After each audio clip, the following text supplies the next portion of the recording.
એવો દાખલો નહીં બને કે હું રાવણના ઘેર જોગણી અવળી પડી લગભગ નાકા ઉઠી જાય એટલી ઘડા તો કોઈ કહેતી નહીં કે ખૂબ મજા કહું છું. આ બધી માતાઓ આશીર્વાદ આલ્યા છે અને બધા કહે છે કે આયા છો એવા મેળવા આવશે, પણ હું તમારા રાવણની માતા એવું કહું છું કે આયા છો એનાથી હવાયા ઘેર મેળવા ના આવું મારું નોમ માતા.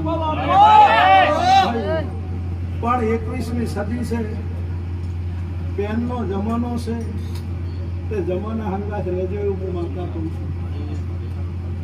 ભણવાનું જોર રાખજો પણ જોડે જોડે ગણવાની ખબર રાખજો. ભણીને પછી સારી નોકરી આવી જાય ને 2 રૂપિયાની બોલપેન ખીજામાં નાસી અને એમ ના કહેતા કે એકચ્યુઅલી માતા એટલે શું,